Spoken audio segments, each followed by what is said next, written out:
All right, all right, all right. So, what's good, everybody? Welcome back to the Purpose and Practice Book Club. We're back for another episode. Thank you for joining. Hopefully, we get some new people watching tonight. I wanted to start off by, as usual, going around the room, and seeing how everybody's feeling, just doing a little well-being check.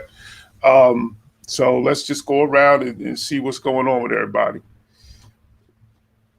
Let's start with you, Sharad.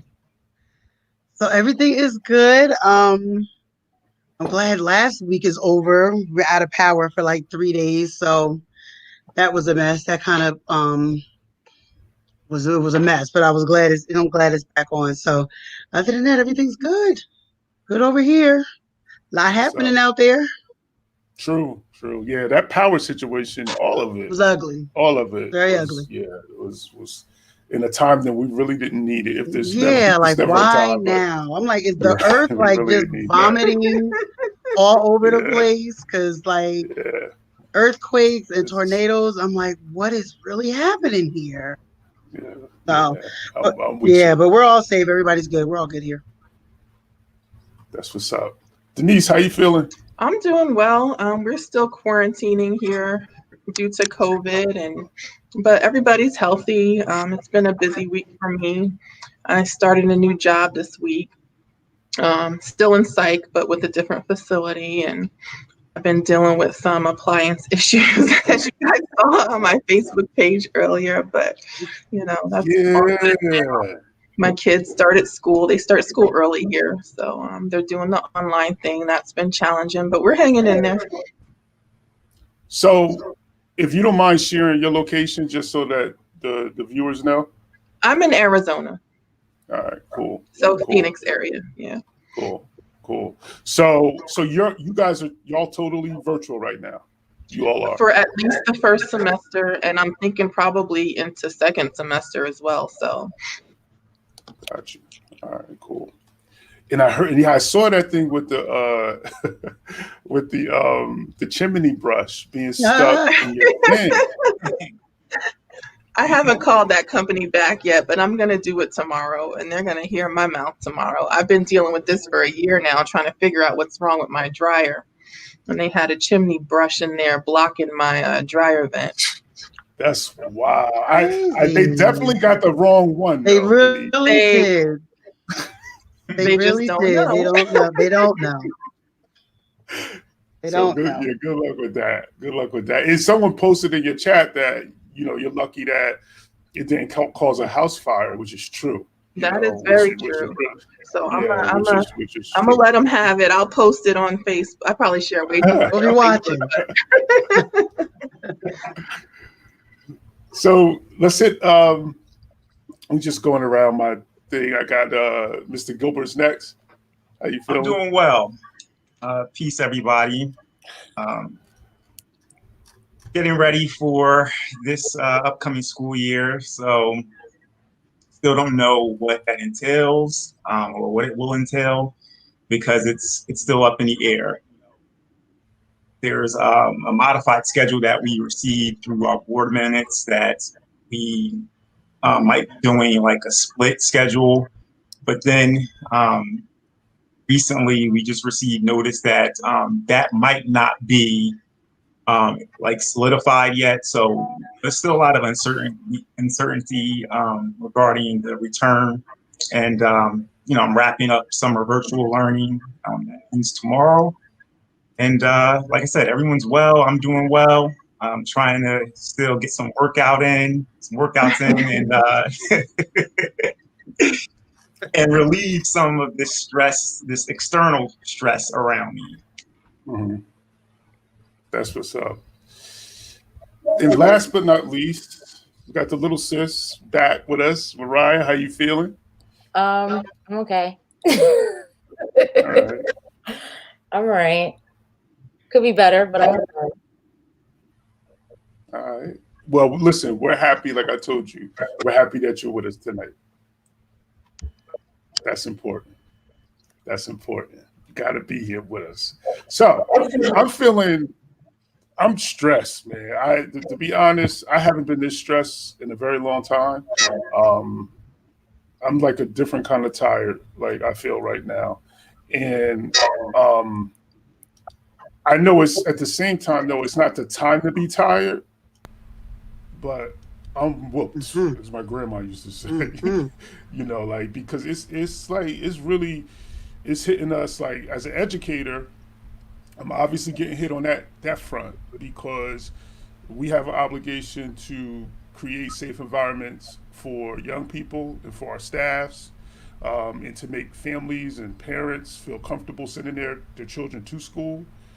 And even if we cannot open the physical school, we have an obligation and a requirement to provide the best possible virtual learning environment for our young people and for parents. And having to do those things and to be responsible for those things, that's heavy, man. Because these are, I always look at like this. I always looked at it like these are people's babies. I always look at education that way and serving in a role, whether it's a teacher or a leader. And I always tried my best to give the same experience to other people's children that I would want my own children to have. So, that has put a lot of pressure and stress on me. And then you compound that with being a parent, as everyone here on this group, we're all parents. And, I'm going through it in terms of, sending my kids to school. They need it. They need to be back in, a social environment, in my opinion. My kid's been cooped up in the house since March, and, you know, it's not good. But at the same time, it's very, because we're dealing with my wife, having a terminal illness, and just being recently diagnosed not too long ago with that. It's like, all right, if I send them to school and then she comes home and they get her sick, it's ball game. So it's like this pressure, and my kids, they've had to sacrifice a lot, and I know we what that's kind of apropos of what we're discussing in this with this book. We're gonna get into it a little later, but before we do that, enough about me and enough about my venting and my stress, because we know we got to keep going, we got to keep moving. So that's, I forget who said it, stay low and keep firing. That's what we have to do. Um, Last week I had an opportunity to interview the brother Aramis Tremar, and he's someone who, I mean, I met him when he was in seventh grade. He was brilliant then. He's brilliant now, and I talked to him, and he wrote a book, which I'm gonna link up here so everyone can see it. But I was like, I think that we should, our next book, since we're finishing up, the developmental psychology of the black child. I was like, man, we should get the brother Aramis book and we should dig into that. The title of his book is From Homeless to Homeowner.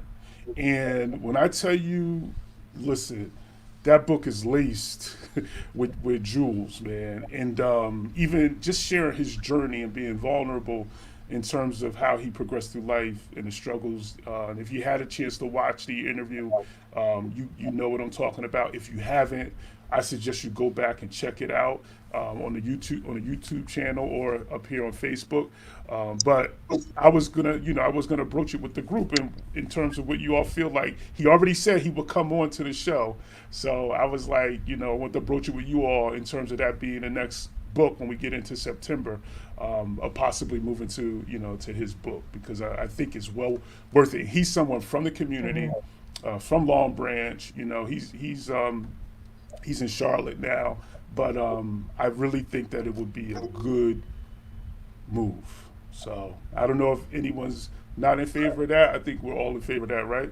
Yeah, All right, that's if cool, we can 'cause I get the already author on. promised, so, I yeah, remember that's Aramis what's up. from when I think I was a sub at the time in high school, and I do remember him um, as being like that smart, intelligent kid. I had no idea that he was homeless. However, I don't know if that occurred later on, after, high school, or if it was during high school. But just the title alone, lets you know that he has a story, that, he's at his lowest, and able to share, him at his highest. So I'm definitely in favor of supporting, especially someone from community, and someone who, we used to work with as a student.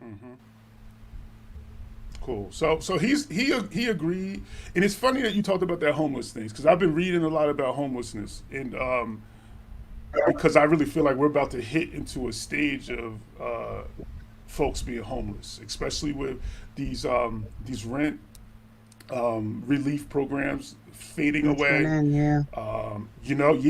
We're gonna see.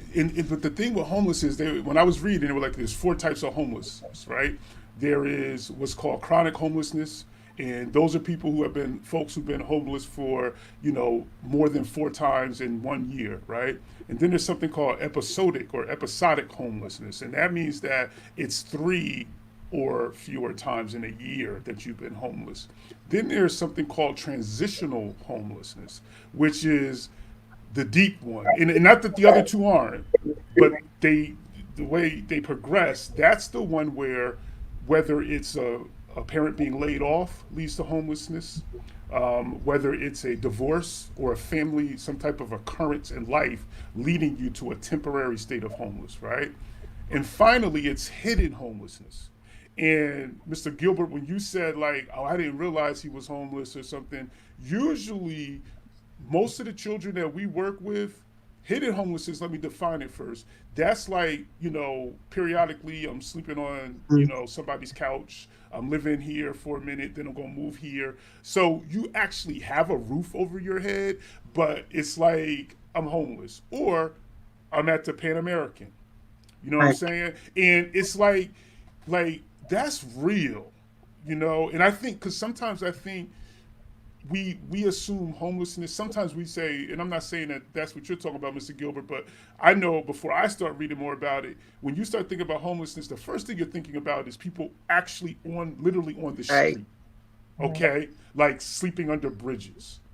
But then when you start looking at, it's not just that, because you don't see a lot of that. So you can make the assumption that, oh, there's no homeless issue, because I don't see people on the street.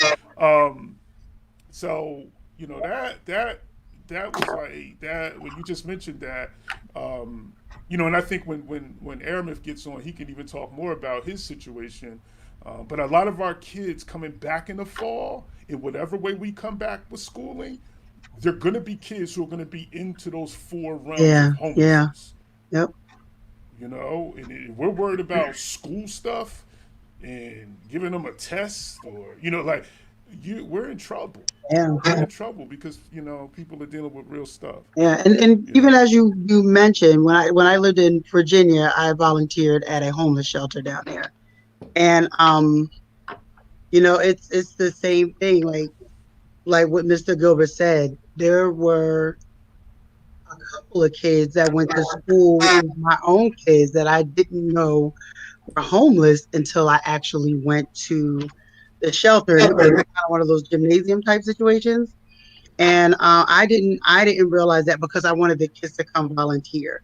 So I said, can my kids come with me? And they told me no, because there may be students that they're in school with that they don't know, are living here, and we don't want them to, have any issues or anything like that. But this is definitely going to be something that you all are going to be facing as educators with these kids coming back.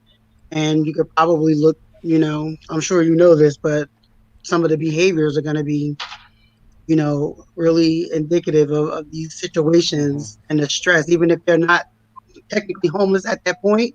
Just the stress of the parents knowing that it's coming, and the stress of the household, like it's major. It's major. I've actually had students who have been in that third aspect, the transitional, but I just never knew that's what it was called. So in terms of like students living in, motels or moving from motel to motel. I've had those students in my class.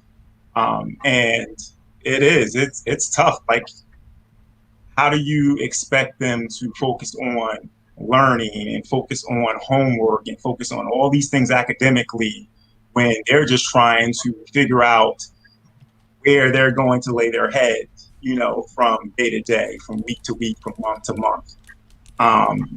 And yeah, it's, I haven't had a lot of them, but it definitely exists. And I've definitely experienced that with several of my students. And, these are 6 and 7 year old kids, who are experiencing this.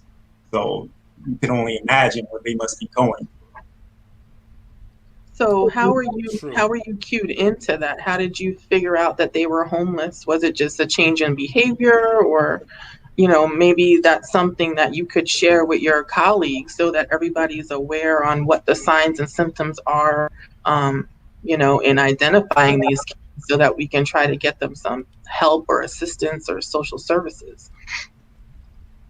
I think. Go ahead, Gilbert. You want? Go ahead. Well, the information gets shared with the teacher, usually by the what we call them student facilitators. So usually a student facilitator will share that information, and they have a whole arrangement for the child in terms of how they're getting to school. It's usually through a busing company, a separate busing company to and from school, and it's different. And once that's shared, we do talk about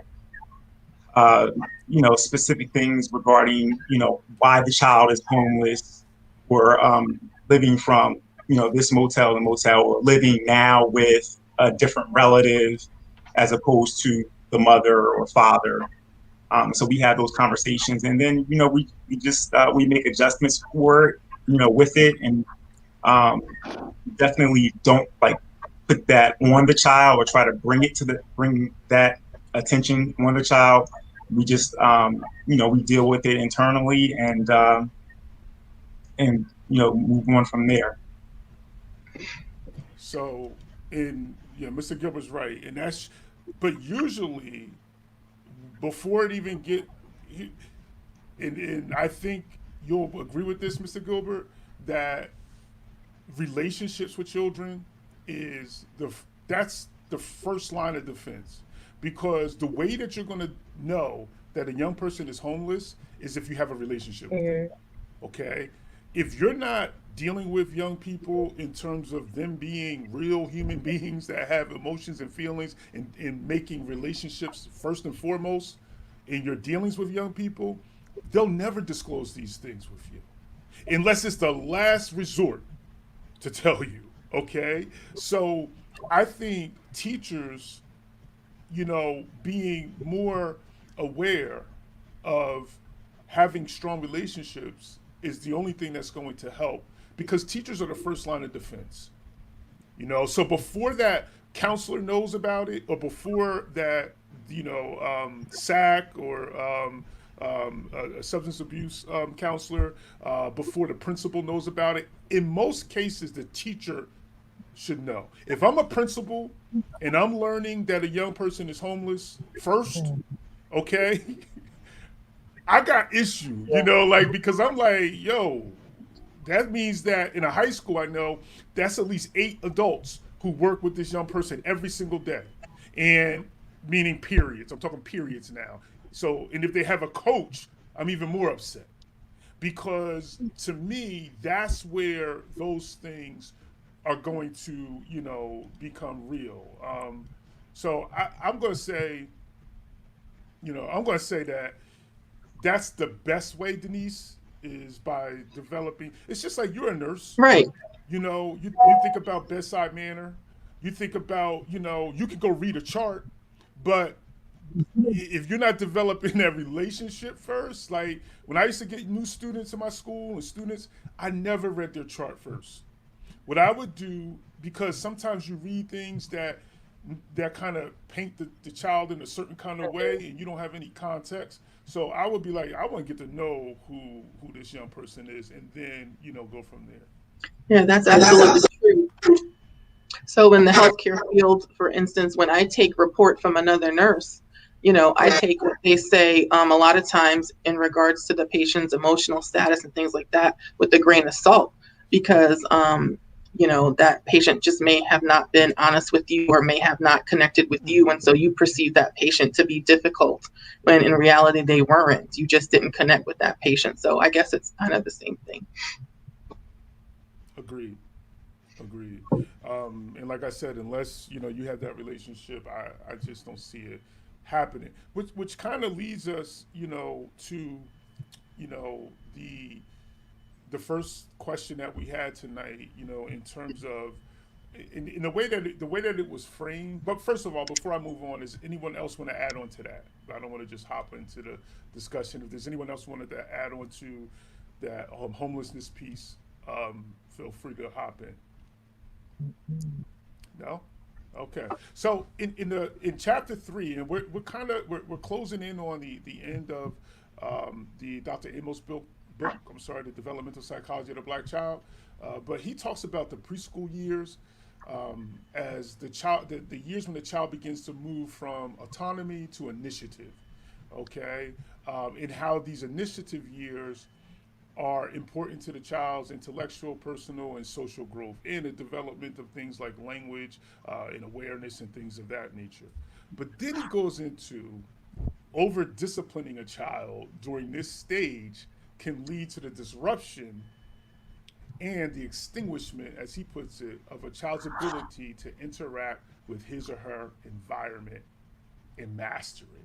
So I think that's a perfect place to kind of hop in based on the discussion that we just had in terms of looking at autonomy and then looking at initiative. Because we talked a lot about autonomy in the last show that we were together in chapter 2. That was a big part of it. But now we're talking about young children taking initiative and being bold, and how over disciplining from a parent or a school, can impact that or hamper that initiative. So, anyone want to hop in on that? Oh, y'all gonna make me go first again. Go first. So, when we talk about that stage of development, that's a really critical stage of development. We're talking about a stage from like maybe 18 months to like 4 years, 4.5 years old. And that's really the stage of development where kids are learning, self-esteem, self-confidence, how to critically think and how to make judgments for themselves. And one of the things that Dr. Amos pointed out in chapter 3 was that the way that we parent has a lot to do with our life traumas, our life experiences, and that's not anything that's earth-shattering, right? We all know this, but I don't think we really realize how much of an impact our life experiences and our traumas as a parent can affect the way that we parent that child. So, for instance, if our upbringing and our life experiences are reflective, of trauma or, an oppressive or racist kind of structural system, we're going to pass on a lot of those frustrations to our children. So I think as Black parents, the first thing that we have to do is step back and address our own, our own childhood traumas, our own frustrations with our life experiences, so we don't pass those things on to our children, And I can kind of relate that to some of my life experiences, for example. So for some of you who don't know, I grew up in a household where my mom was Korean and my dad is, African American. And in both of those cultures, I think that, cultural honor, maintaining a good public image, honoring the family name is something that is very important to both of those cultures.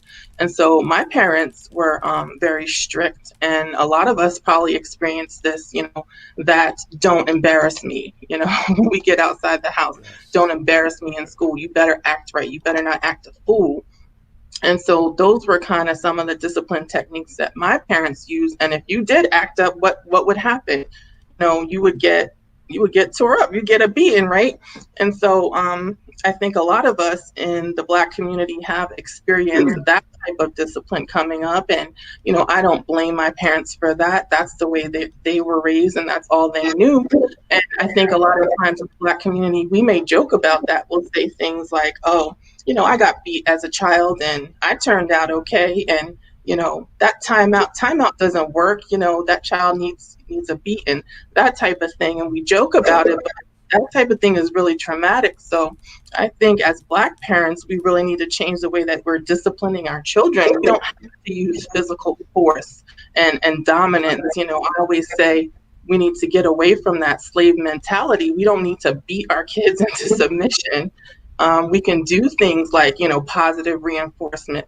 I don't beat my kids. I never did corporal, discipline with my kids. So I use things like, positive reinforcement at that age between 18 months and 4 years, star charts, things like that. So, that's kind of my stance on it.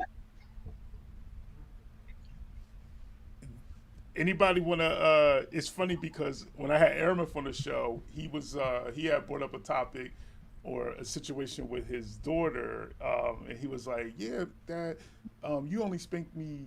He said, "I only spanked you 2 times," and she was like, "No, It was 3."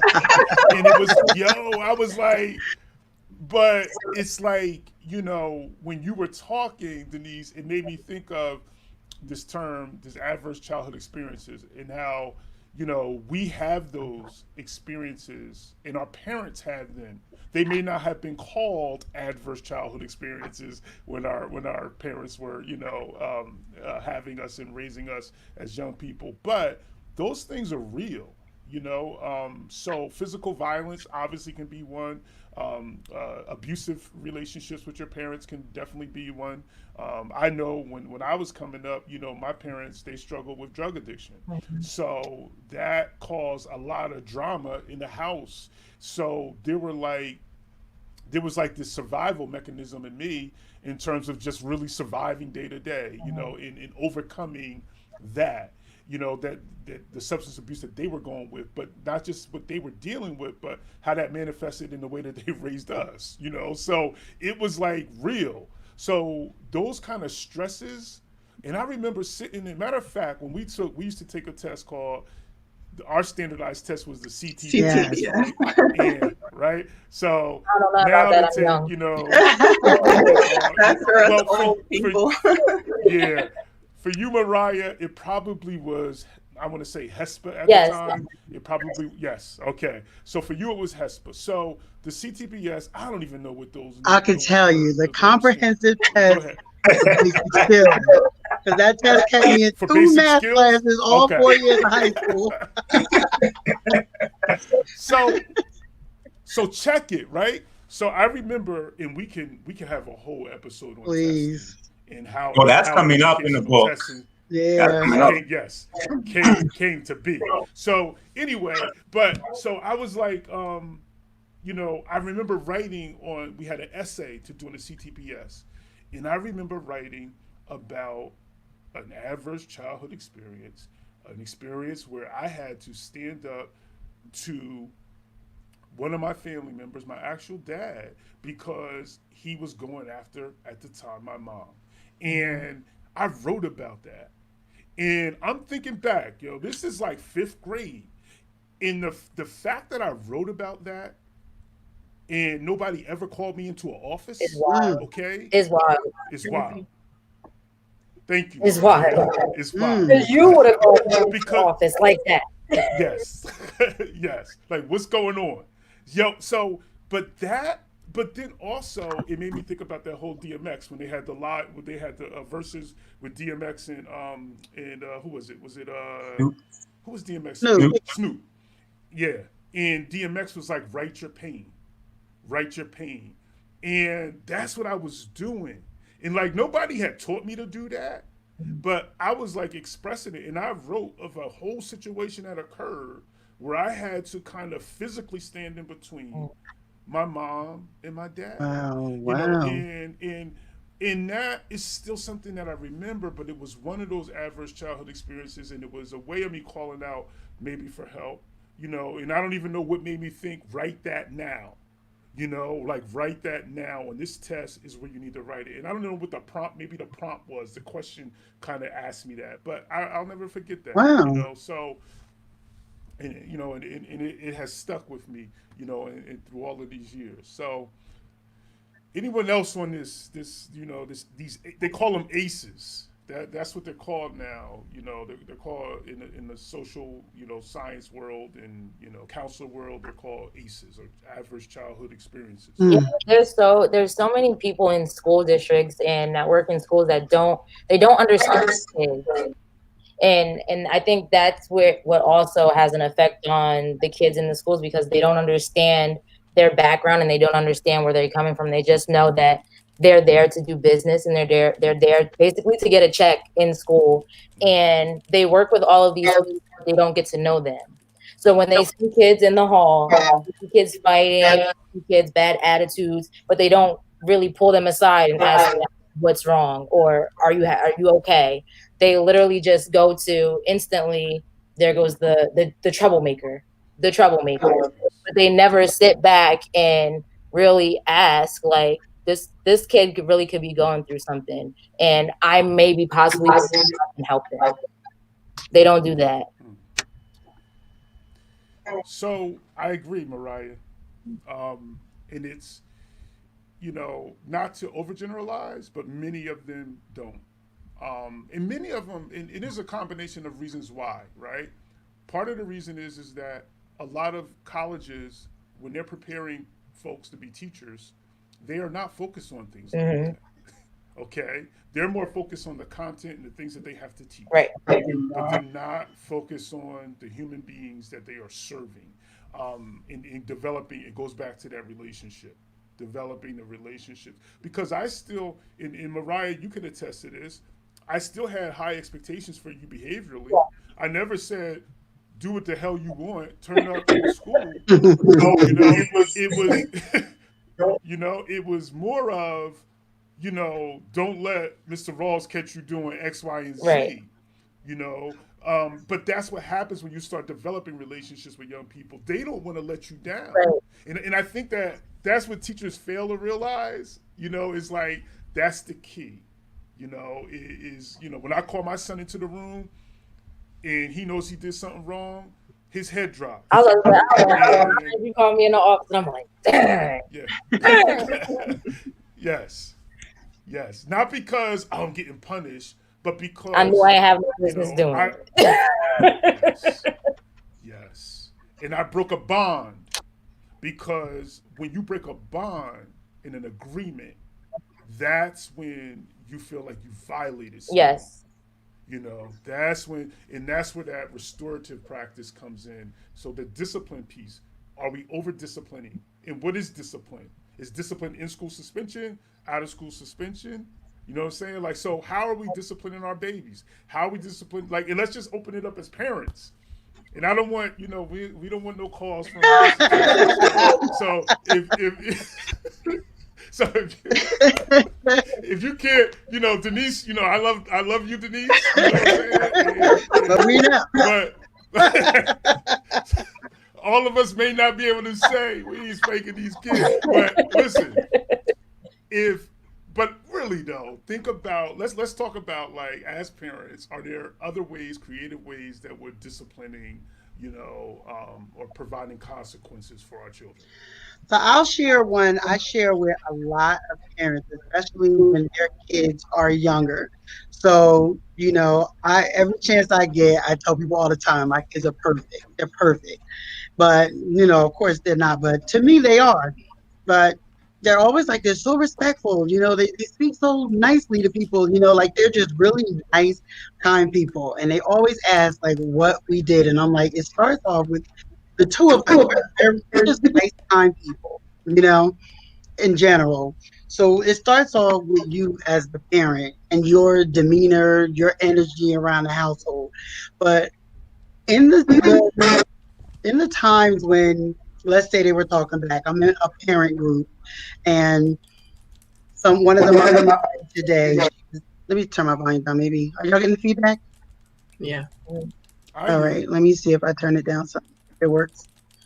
But one of the moms told me today, Now it's back to going. yeah, Let me see. that That's something I can do. that her 12-year-old is starting to talk back. Y'all can hear me? Yeah.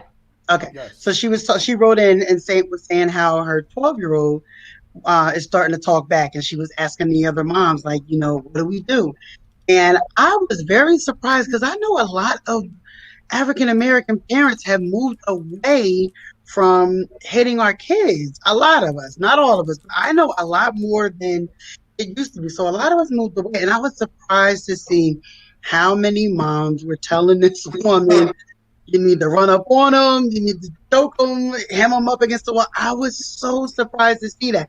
So what I told her is what I tell anybody, and I used to do this to my kids when they were 2 and 3 years old.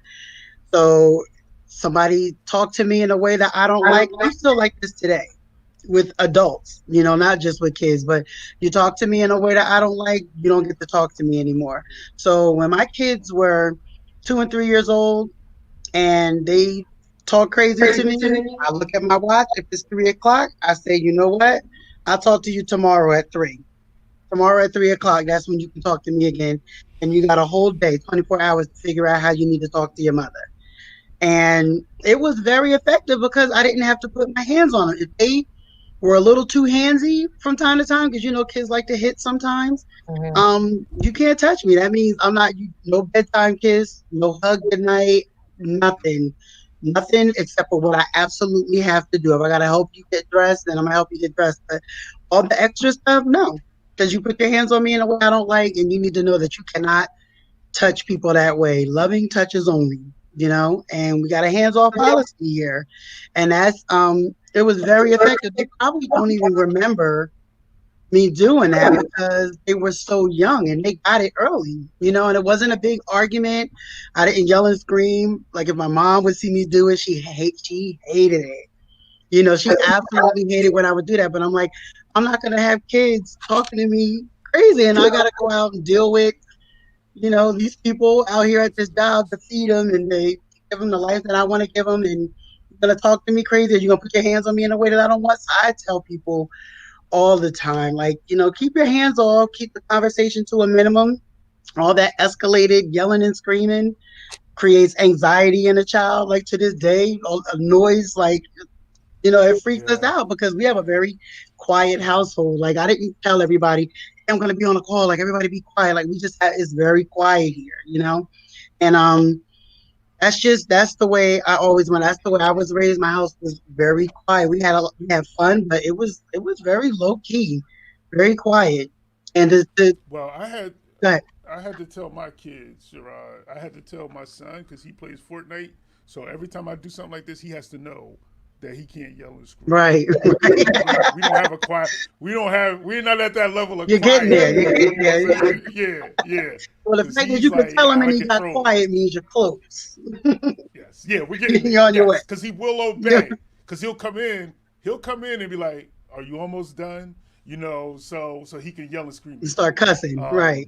Till 4 o'clock in the morning. But I like that approach, Sarah, and I've used that approach. Yeah, I tell everybody, just don't even get all crazy with the kids. You know what? You talk to me crazy. It's 3. I'll talk to you tomorrow at 3, and then we'll talk about what just happened. Peace.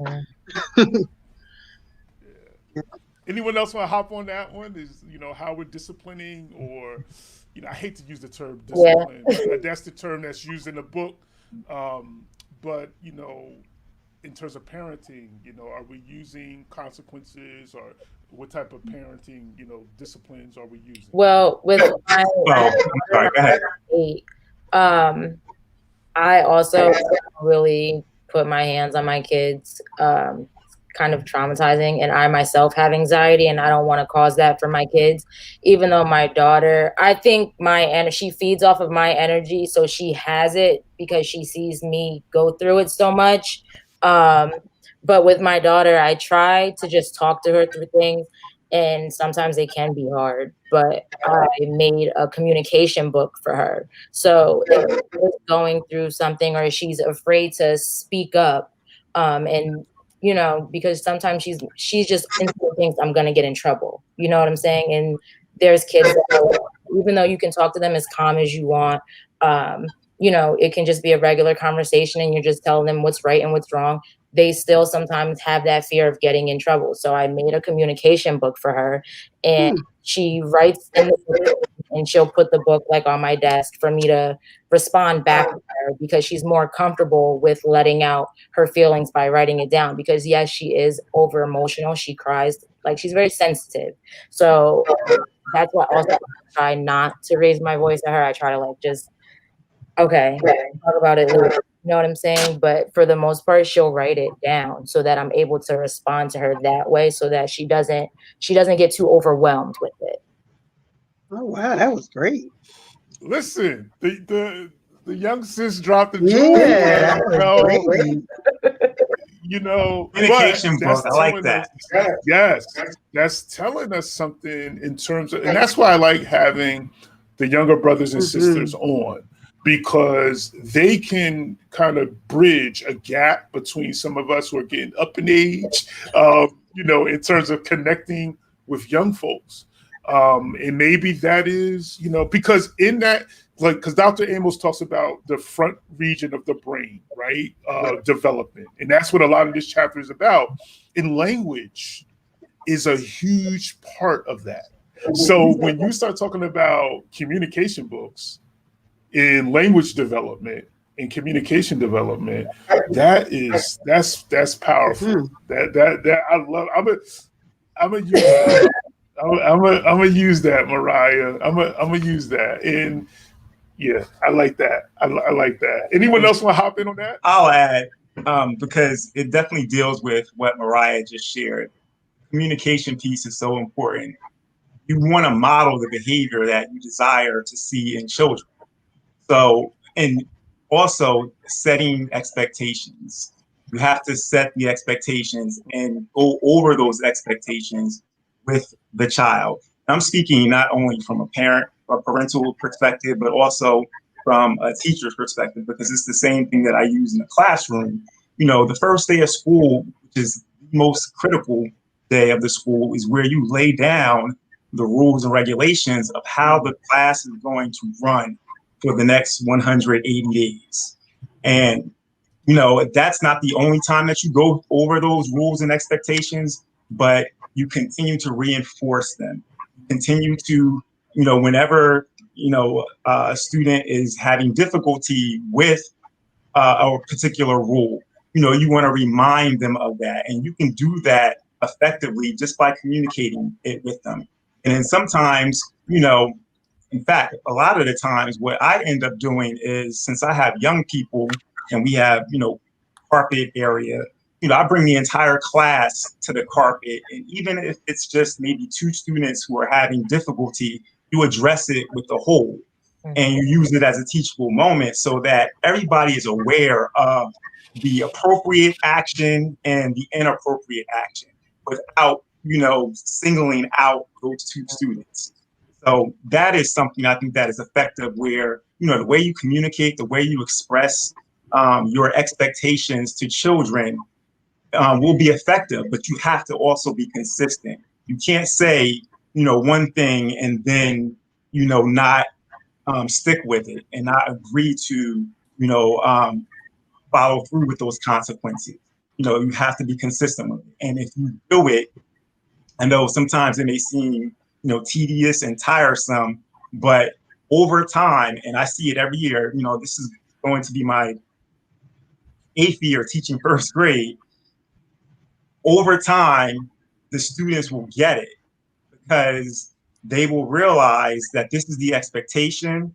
And I know that these are the consequences if, you know, I'm not following the rules, whether it's, you know, how they deal with each other or the expectation in terms of their independent work or their group work. They know all of that and they know what the consequences are. And as long as you are consistent with it, I think you will have success. But that is definitely the key: communication.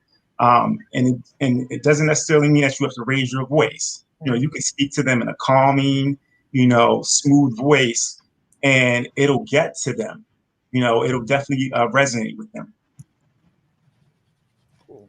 Thank you. And on that note, and that to me is about restorative justice, which is kind of fitting, Mr. Gilbert, that you would kind of move us to restorative justice, because that, as opposed to, oh, he's kicked out of the school, he's expelled, he's suspended, there's a piece of, we have to restore something. And you only have to restore things when you're in a community. So that's why creating community is most important, because then when someone violates the community, they know they have to go back and restore something, as opposed to the opposite of that is you expel them, which is to kick out and remove. So that's the way we fix our community, is by removing people. And then that goes to the whole, like when you talk about the school to prison pipeline and, all of the data that tells us that, school discipline leads eventually to bouts with the criminal justice system and imprisonment, especially of Black and brown people. That's real. When you look at the statistics, they're equivalent. When you look at suspension rates based on race in K-12 education, and then you look at who's in prison, it's real. Like that, there is a real comparison there, so that restorative justice is really, really deep. Anyone else want to add on to that before we move on? I do. I just want to say thank you, Mariah, for that communication book, because I think I'm going to use that, because like you, I have a child that's very emotional. My youngest is super emotional, but he's very artistic and likes to write. So I think I will use that with him. And then I think this also speaks to the fact that just because our parents did it a certain way doesn't mean that we have to continue doing it that way. So we can, break the cycle. We can progress as parents, as a people, and, do different things than what we were taught. So thank you for that. Yeah, I agree. I used to do, teachers out there, if you want to do something like this, that kind of what Mariah kind of touched on, start journals. Yes. One of the things I was big on was journals. Every day, the first 10 minutes of class was get your journal, write in your journal. It's free writing. If you want to draw something, draw it. To go with you, Denise, draw it. I'm not grading it, but what it forced me to do is I would read those journals. And that's when you learn if someone's homeless. Believe it or not, that's where it comes out. That's where it comes out. That's where you kind of learn, like, wow, such and such may need a little more attention. And a lot of teachers don't want to touch that, and parents too, because we don't want to always know.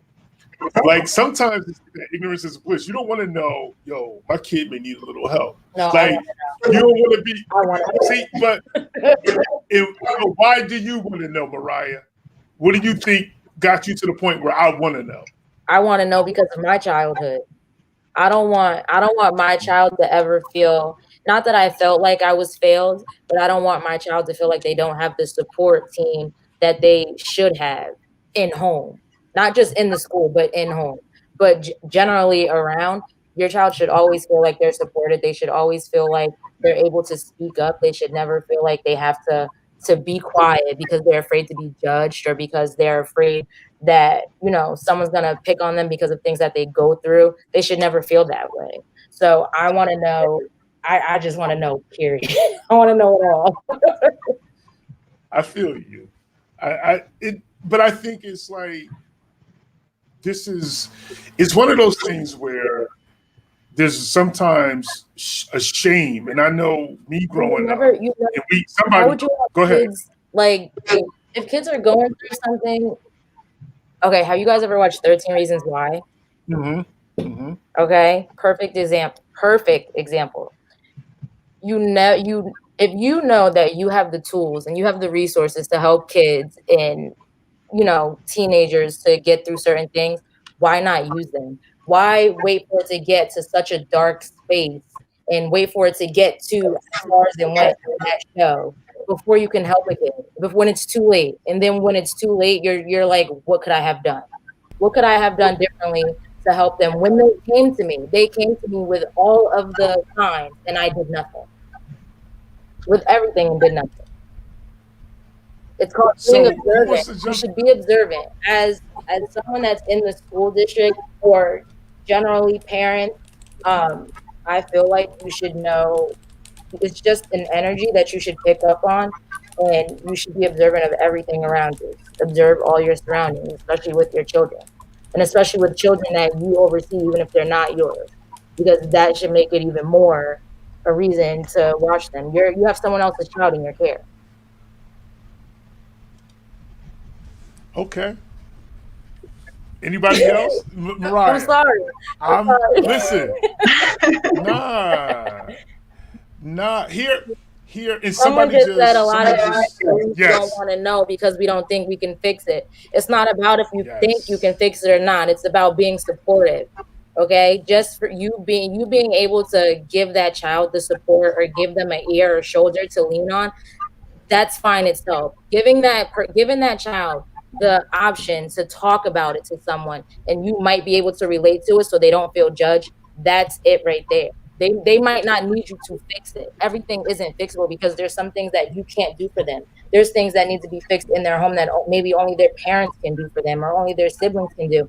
But by you giving them that ear, giving them that support and feeling like someone is there for them that they may be afraid to even go to talk to their parents about, that's giving them the support that they need. I'm with you, Mariah, and I'm gonna put my principal hat on. Okay. If no, and I don't mean towards you, but I mean this way. If a young person came to me, and if there was something that I couldn't deal with, right, or I knew I wasn't the expert or the proper person to handle this situation, I was okay with being vulnerable and going to another professional and saying, we need to help such and such with this situation. And a lot of times we want to be like, I know it all. You know what I'm saying? And even as parents, we can fall into that. So if we're not vulnerable enough to be like, yo, I can't fix all things. So, but I'm going to find the support and the people who are trained to help me in X, Y, and Z situation. So I feel what and listen, the chat is going crazy right now. To put some of these things up, but I definitely feel, and I think we need to hear what you're saying, Mariah, because again, like I think you're a lot of a bridge to younger generations, in terms of supporting. Anyone else? Yeah, I think it's so important, some of the things you said, Mariah, just keeping those lines of communication open as educators, but also as parents. As parents, I think sometimes we're so quick to say things like, I told you to do this, and I don't want to hear anything else about it. And you immediately shut that child down, and you don't give them an opportunity to, have dialogue with you. Even from a young age, 3, 4, 5 years old, when you do that, you're shutting down that child's critical thinking skills. You're shutting down that child's ability to reason and to make decisions for themselves. So, in my household, I don't immediately shut down my kids. Now, I don't allow them to talk to me disrespectfully, but, we will debate. We will have open dialogue.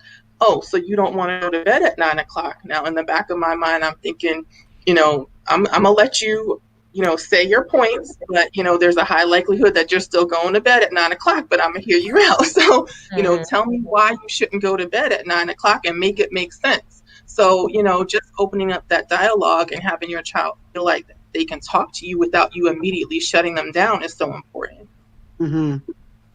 Yeah. My kids were always very reasonable from a young age. So I didn't have to really yell and scream or do like a lot of that shut down stuff because they were just very reasonable from a young age. The stuff that we struggled with, it was never behavior. It was always the academic part. And it was like, I guess you can, when we talk about our own experiences, this is what the parents say when they say your kids are going to pay you back. Because mine absolutely, they absolutely paid me back. I mean, to the last one walked out the door a couple of weeks ago after high school. But yeah, that whole the support thing is always is always good, but I also understand wanting to fix if you have that fixer personality. Because that's me. Like when you're telling me something, I think you're telling me because you want me to do something about it.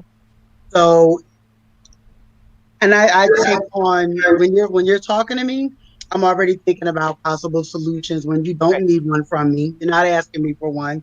But I automatically go to, all right, what do I need to do? You know, if I don't know, who do I need to call, or what direction can I point them in? So, you know, the support thing, you know, if I look back over my parenting with my kids, I could probably say I probably could have listened a little more or paid more attention, because I believe that in certain situations, I know that they didn't need me to just jump right in and do something. They just needed to just say what they needed to say, and hear someone say, you know what, that's valid. I hear you. You know, I hear you. So I could have done that a little bit more. So I definitely understand that. Mm-hmm. And I think, you know, the way what I remember as a kid, as much as I can remember, is that I used to be like, I didn't want to cause my parents any more stress than they were already experiencing, right? So one of the things, because a lot of the reasons that I think, and this is just me speaking from personal experience, I think that sometimes our reaction to the things our children present in terms of challenging behaviors is based on our own stress. That's why I said my energy. Yep. Yes. Yes, it's based on that. So as kids, though, think about it. As kids, you knew when your parents were going through something. Yeah. Like you knew when you walked in the door, you knew what time it was. Like you knew if it was like it's a good day. Pancakes and I bacon. can kind of be. It's like it's like the Cosby Show today. But then on other days, it was like good times. It was like, yo, it's real in here. Don't say nothing. That's going to get us in trouble. Yeah, James about to throw a chair against the wall. Yo, but because you was like, yo, I remember with my little brother, like, yo, Corey, don't do nothing that's gonna get us on the radar. Like, we don't need. But I remember as a teacher, it's funny because as a teacher or as a principal, I remember some students who I had good relationships would come to me and say, yo, everybody think you mad today. And it impacted the way that they approached the whole day. You know, and when you have great relationships with young people, they know that, and they kind of like, I'm staying away today because I know, you know what I'm saying, like, don't mess with Ross today. Like, that would be kind of like the thing.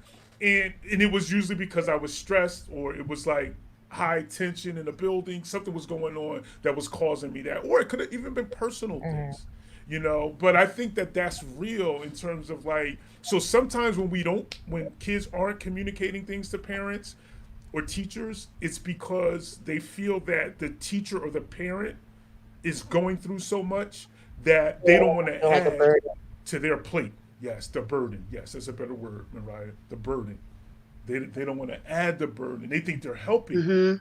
Think about it. They think, oh, I'm helping because, and when 5 years goes by and something happens, or someone turns up pregnant, or someone does something, you know, wrong out wherever it is, and the first thing that the young person would say is like, I didn't want to bother you. I felt that you had a lot going on, and I didn't want to add to that. So I think that's why adult mental health is critical, because if these adults ain't good in the game, how can we expect kids? You just can't. How? You can't. You know? And you as can an only educator, hope that. No, you go ahead. As an educator, you have to, like, unwritten, you have to kind of like suppress all that. Any kind of stress that you have to do your best to suppress it and still do your job, particularly as Black educators.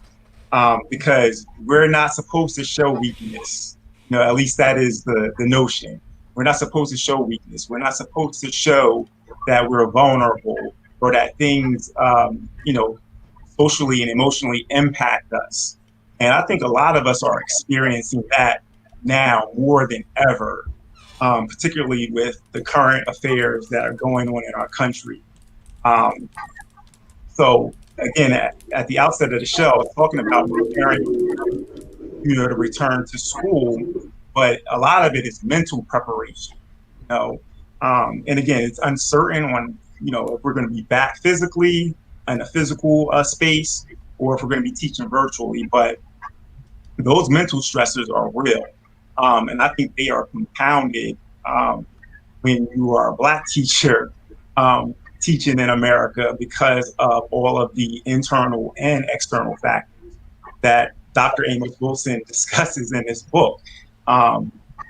It's real. It's real. Like parents that were raised a certain way are passing it on to their children. And that's that's pretty much in every chapter we've read so far, and how that manifests into how our children are socialized, and the issues that our children develop is simply because of the stress and the socialization by their parents. And that's why it's so important that as educators, as parents, as Black people in general, that we address all of those stressors, those life stressors, those emotional traumas, because we don't want to pass that on to our children.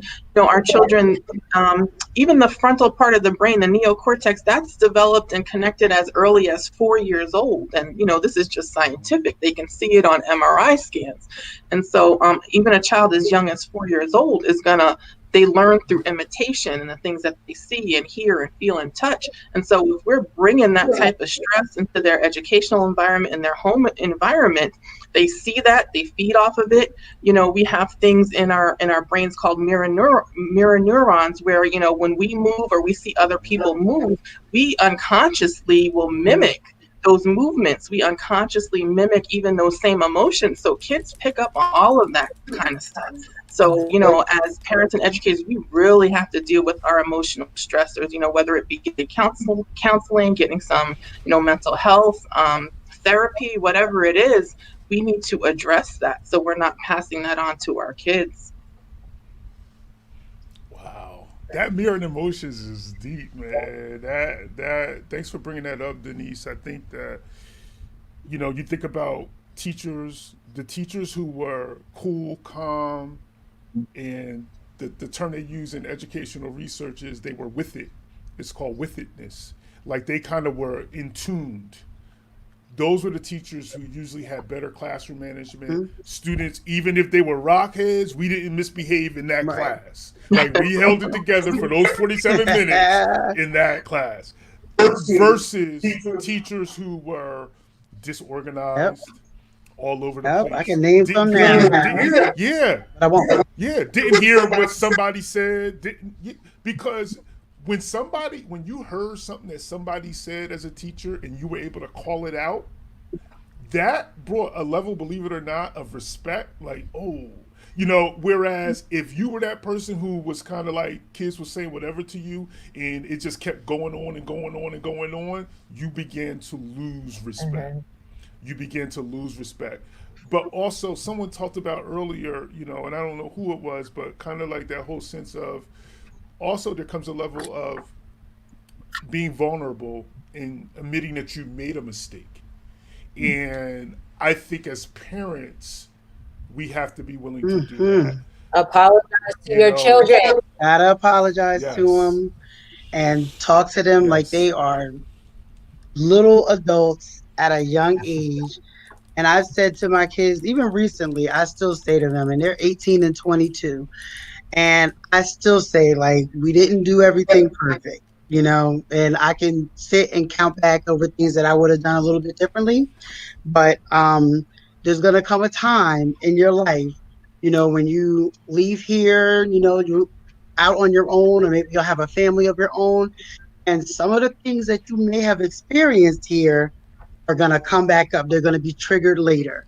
And you're going to be looking at your life and say, you know what? This is exactly directly connected to this experience that I had at home, And I said, I just want you to know that you can always, like, respectfully, but call me and I'll try to help you understand where I was at the time when I was thinking that way, or when I made that decision, or when I didn't decide to do X, Y, Z, or when I did do it. But, these things are going to come up. And I think that took a lot of pressure off of me as a parent because I no longer have to be superwoman and I no longer have to run around and act like I can do everything. My kids know what to come to me for and what to just roll right past me and go straight to their dad like this he was but they know what to come to me for because I've been very just open about what it is that I can do as a human being. Like, yeah, I'm your mom, but in a minute you're gonna start seeing me as just another woman walking around here. I'm your mother, but I'm just another adult trying to figure this thing out, still making mistakes today. You know what I mean? So they know what to come to me for, but that apologizing, I mean, I could not say enough times how important that is to let you may not do it in a moment and this isn't Right. letting them off the hook or anything like that, but you know when you have overdone it and gone too far with your kids, and that needs to be rectified as soon as the heads prevail, as soon as everybody else Get on, get on yeah. it and back to let them know, and then they learn to apologize to you.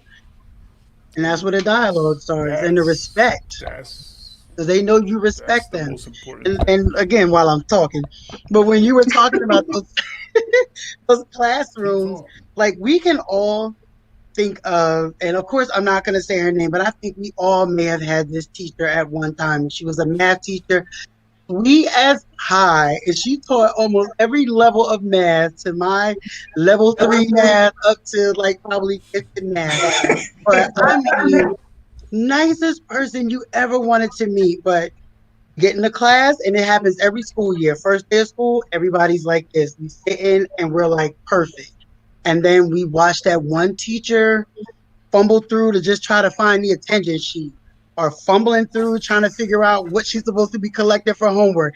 And you're like, oh, she a mess. I got 43 free minutes up in here every single day. And you never, and she was small in stature and just could never really whip them classes into shape. But you knew, and it's like the minute a kid, the minute they see a weakness, they're like this with their parents. The minute they see a weakness, they're gonna attack it. You know, it's like if I know I can start crying and she's gonna give me the candy, I'm gonna cry and I'm gonna get the candy. And that just reminded me of what you were saying when you were talking about just having, the control over the class and just not being organized at disorganization. Like they feed on it.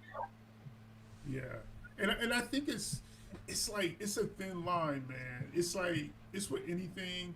There's a middle and it's nuance, and you can't like name Hmm. it because there's also a level of they have to respect, and there has to be almost a level of, yo, I never know what such and such is going to do.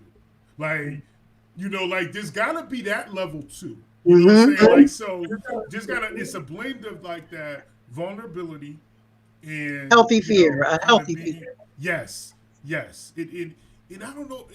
Is it respect? Is the word respect? Is the word fear? I don't know what the word is, but I just know. Like my first year teacher, right? I'll shout out to Precious. Precious was in my class. I was teaching the 7th grade class, and that it was a gifted class, right?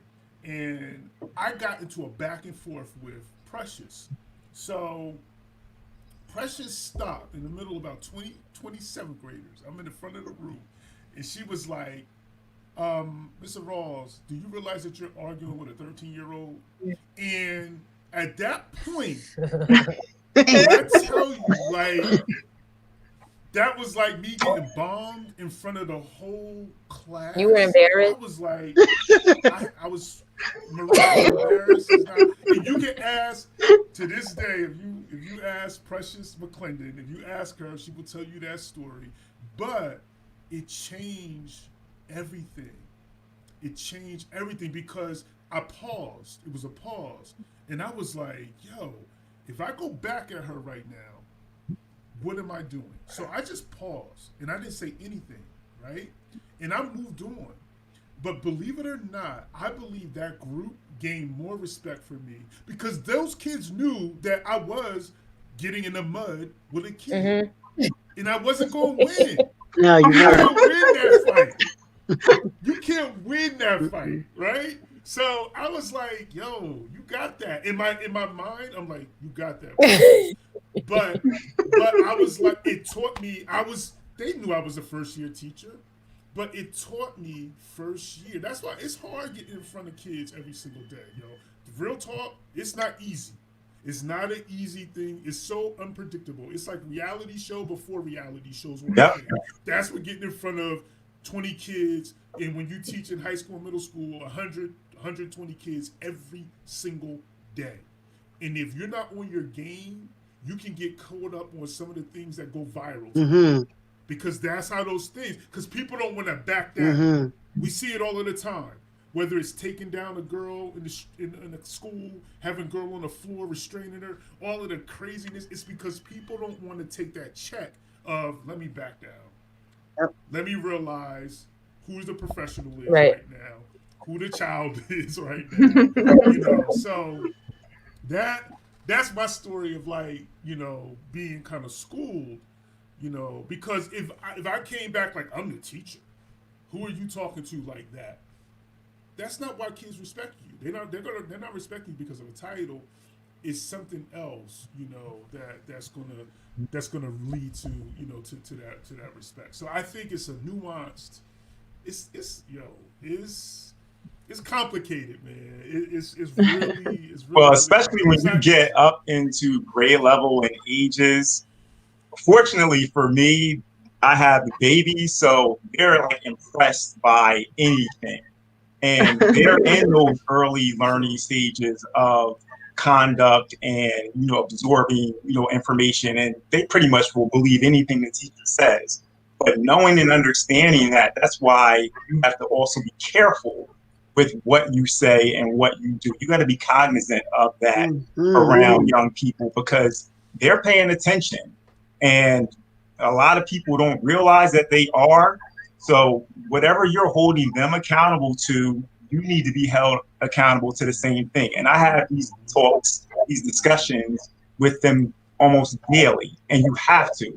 So it goes back to what I was saying earlier with, you got to be consistent with whatever you desire, whatever desirable behavioral outcome you want from, whether it's your students in your classroom or from your children. You have to be consistent, and you do have to understand that whatever you're doing, they're absorbing as well. Because if you are, contradicting anything that you're saying, they'll call you out on it. They'll call you out on it, and they'll do it, in the most inopportune time. Like Dr. Ross just shared, they'll do it in front of a classroom full of, middle school 13-year-olds, and it will be, a situation that will definitely have you thinking like, wow, I've just been sunned by. And what you gonna let him get that? Yeah. It's like you got that part in your mind, like, man, I ain't letting this girl get that. Nah. Go to the office. And once you do that, you have given away any kind of power that you could ever have in a community of a class, because now you have said that it's going to take outside sources to deal with the things that happen inside. Mm-hmm. So it's just like in your own house. The minute you call outside sources to deal with family things, you got to realize that, okay, outside sources now are part of the equation. And if you did not go through those channels of, like, how can we really deal with this as a community? Because that's what it all comes down to, is building a classroom community. If you don't do that, and if you push the panic button, because that's what it is, it's a panic button. If you push the panic button too soon, you're in trouble. And I see teachers, and there's sometimes as a principal, teachers would come to me, and I'll be like, Mr. or Mrs. Such and so, you really want me to address this and get into this? Because once I do, realize it's over for you. Yeah. And that young person is going to come to me every single time, because they're going to see me as someone who can reasonably work through something. Because that's essentially what you're doing, working through something. Mm-hmm. So, We've been on for an hour and 15 It minutes. doesn't feel like it. I know, because it's like needed. It's needed. It's good conversation. This is like, I look forward to this. I really look forward to these conversations. Because we don't get them a lot, and we don't get to have them a lot. But I also like to respect folks' time, because I know it's crazy right now. We all got our own families, our own situations. So I don't like to keep y'all on too long, because I can go all night. But I don't like to keep y'all on too long, because I understand that we all have our things we got to do. So with that said, what I would like to do is, I'd like to go around the room, and if it's something that we want to bring up, you want to bring up individually, it's on your heart. It's a time now to bring it up and to talk about it. To close out the show. But I like to go around and give everyone an opportunity to do so. So, anyone want to volunteer to go first? What are we sharing? What are we sharing? It's really, Sherrod, see, because Sherrod texted her, she on her phone. No, I'm not. I'm watching the comments. I said I would keep my eye on the comments. I'm watching. Who texts me? I'm watching comments. See, look. See, I'm doing what I said I would do. Just listen. So what you say? See, I got to get somebody to be. I was telling my son and my daughter, because they're always trying to earn money. So I was like, I may need a producer for the show. I may need someone to, because right now I'm trying to pull up these comments and all of this. She watched all the Turn the volume down. See, I got my volume down. I didn't even realize I could do it because I was on my back, so I didn't realize that I could do it. So what I said, Sherrod, I'm watching comments. What I had said was, no, but what I said was to kind of get into our closeout and to kind of share some things that you may want to share, closing remarks, based on the things that we talked about tonight, or maybe something else that's on your mind. That I wanted to give everybody, go around, just like how we start off the show, but kind of go around and give everyone, and shout out to everyone who joined tonight. A lot of people been on the chat and chatting. Hopefully, some of you will join the book club, so that we get into our next book. You can be a part of this conversation, because we definitely need, we definitely would like to have more folks. So, Sherrod, yes. Are you ready to go first, or you? No, I'll go, because I'll be talking anyway. No, I'll go. I just thank you again for providing this platform, and I think that a lot of people are getting a lot from it, whether they're chatting in the comments with us or just watching the playback later on. I just want to encourage everybody to really just be easy on yourself right now at this time. Be easy on yourself, because I've had this conversation a couple of times this week. Like, I just feel like this is like some of the worst trauma these last 4 months. And I'm like, we're not even in the P part of the PTSD. We're still, in the throes of the trauma. True. And I cannot imagine what it's going to be like when we try to come back. I mean, when I tell you, when you said you were stressed, last week I was a mess. I don't even know if I was getting real words out of my mouth. I mean, just babbling. My hair was sticking straight up for 3 days in a row. It was like when the power went out, it just like took me over the edge. And is that when we were going back and forth? Huh? Is that when we were texting about like yes, extremely. I mean, high level stress, and I haven't felt like that in a long time. So, I did have to just talk to myself a little bit and just say, like, you know what, just try to relax a little bit. Like, this right here, what's going on is absolutely bonkers, So to get mad at myself for not doing the things that I feel like I should be doing is nonsense right now. or if I'm not cooking for 7 whole days. It's like I can't even get mad at myself. So I just want to encourage everybody, just take it easy on yourself, take it easy on the people around you, especially your kids, the people that are living with you. Just take it easy. Like, this eventually will get better, at some point, but we got to be better to ourselves right now so that we can be better to each other and the people around us. Because, not to sound corny, but what the world needs now is love, sweet love. Like, we are suffering right now.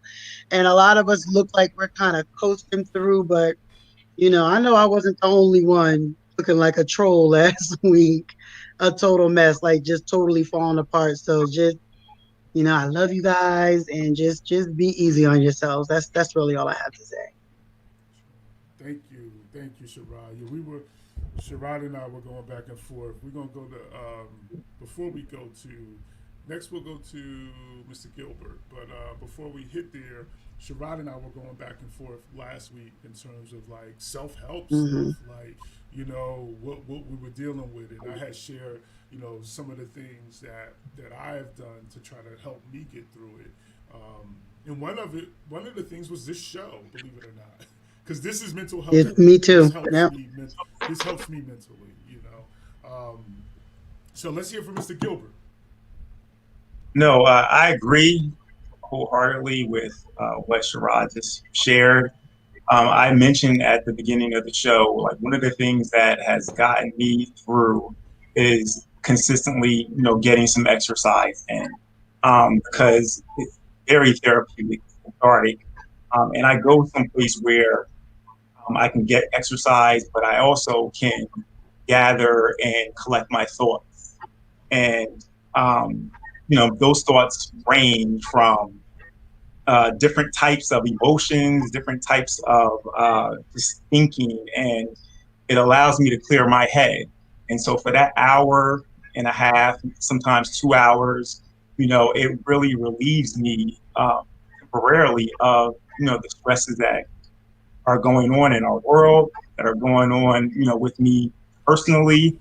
And this show as well is very therapeutic, because we do get to discuss things that a lot of our listeners are probably in need of. It's a necessity that they hear us discussing these things, particularly as it pertains to Black and brown people here in America.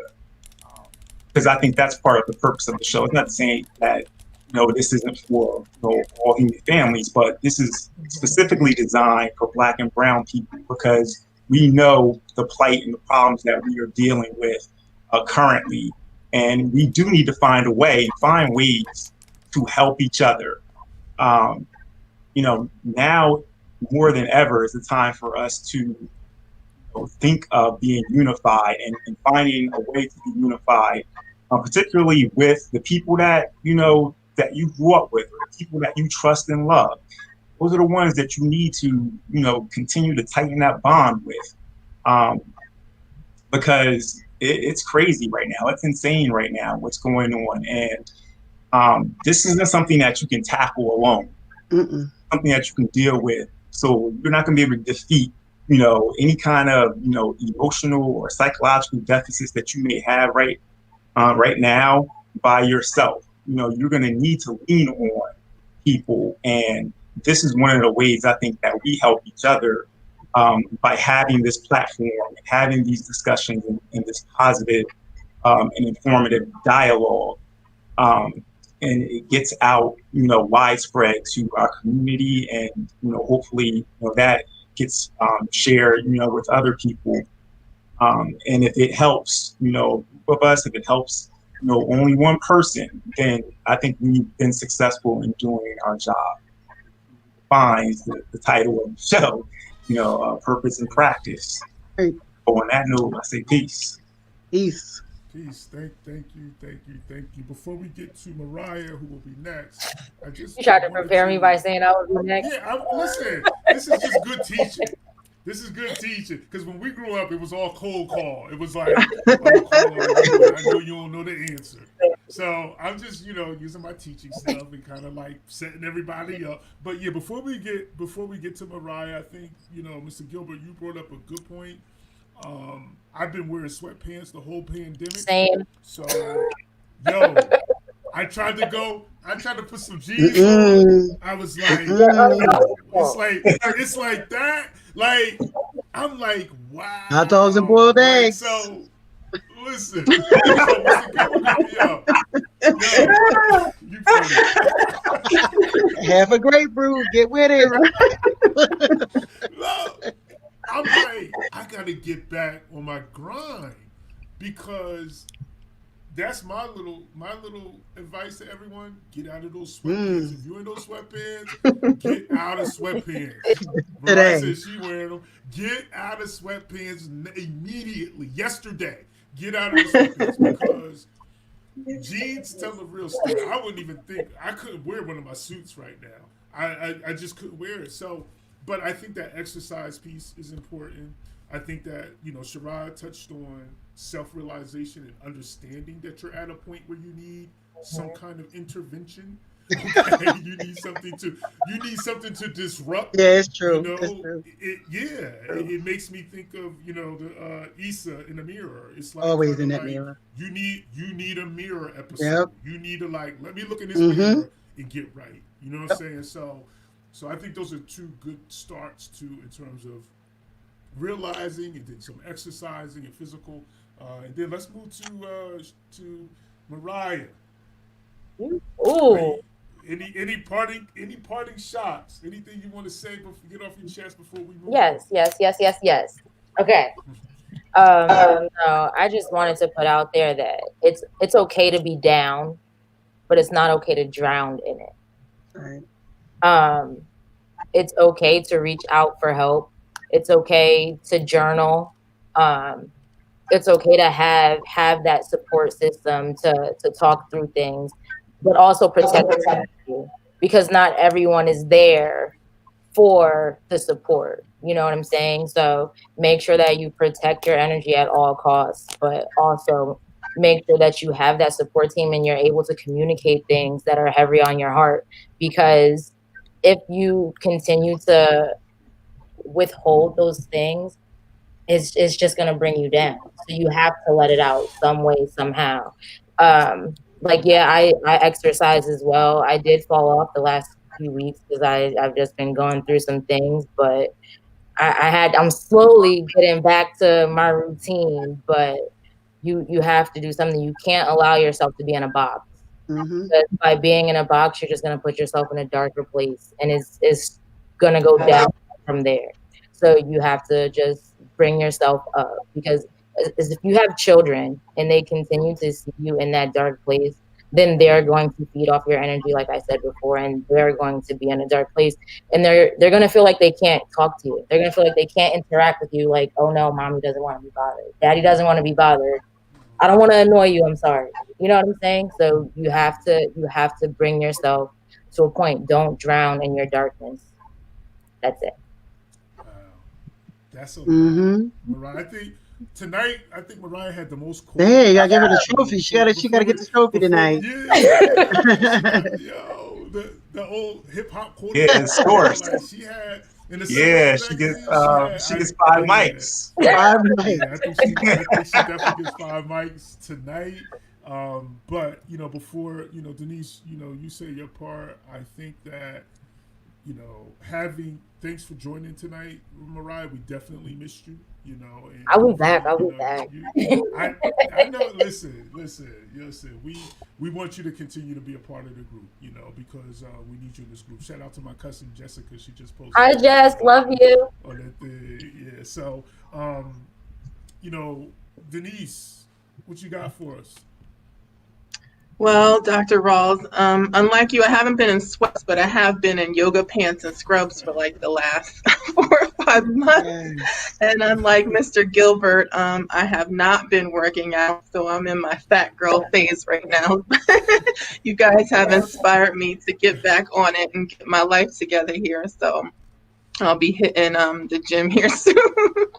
But I just want to say and piggyback off of like kind of what everybody else said.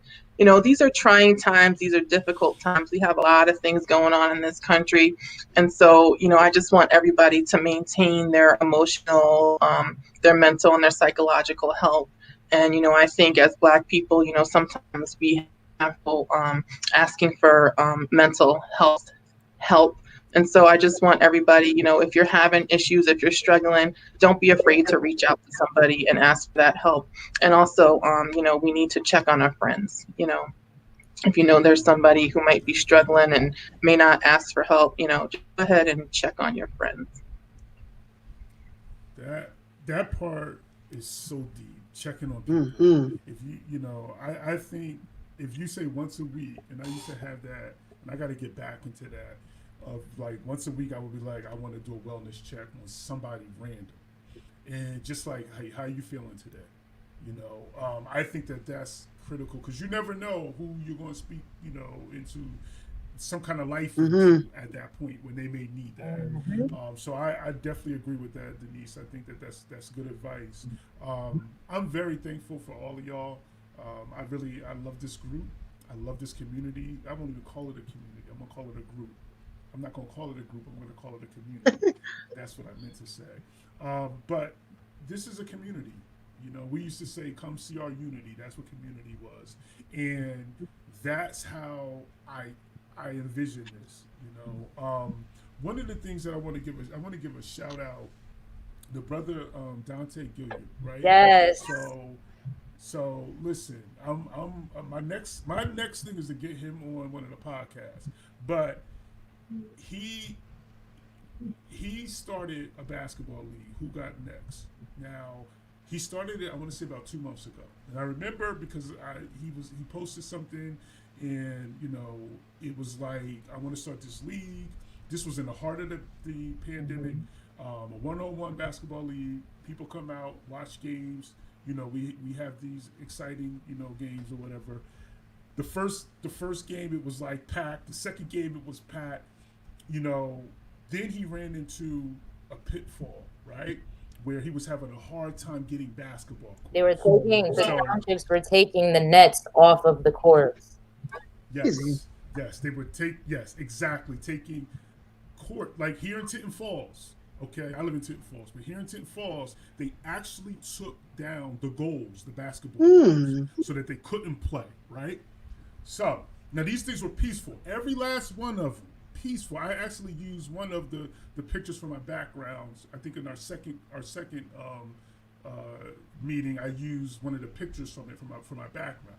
So long story short, the brother, first of all, a community formed around him. People started to support him, right? And I urge you, if you haven't donated, donate to it. It really is a good cause. But he just posted, I think it was today. First of all, they got an LLC, so created a business. Okay, he created a whole business. Okay, within the last month, and now he just posted today on Twitter. I know, I may have been on Facebook too. That he got a permit for the same place. That, yes, took the goals down. It said you can't have the tournament here. He got a permit to have games there. So I'm saying that to say this. They're going to be, first of all, in the midst of chaos, and when everything was going wrong, this brother decided to have an idea and follow through on that idea. Because this is not the perfect ideal time to do this. Okay? The second thing is that when he hit a roadblock, he did not stop. Okay? He kept going. But not only did he keep going, but community members rallied behind him and said, okay, how can we help this young man with this goal? So those are the kind of things, it kind of encompasses a lot of what we talked about tonight, in terms of supporting our young people in their dreams. And that was something that has encouraged me. And when I saw him post that today, I was like, yo, I'm about to go donate again. And I encourage, people, because I think that it's important when we have visions and people have dreams in our community to get behind those Yeah. dreams, you know, and support those dreams and help them grow. So I wanted to shout that out because that has been very, very, very, and I just did a whole post on my own, but that has been very, very, very important to me. So with that said, I got love for all of y'all, and I hope you know that we get back together soon. We'll have to talk in terms of how we're going to end the developmental psychology of the Black child. I'm thinking in the next 2 weeks, so that then we can bring forward the next book, from homeless to homeowner. So I will share the context for that. I'll share all of the contacts rather, so that you can go and get that book. So we're ready in September. I'm thinking like maybe the first week, second week of September, we'll start the next book. So I will get that to everyone in the club for Aramith, and then we'll have Aramith on, and we'll go from there. So I got love for y'all. Thank you for joining and taking the time tonight. To our community, those of you who watched, really appreciate you all, and I look forward to vibing with y'all again. So peace, family. Peace. Love y'all. Peace.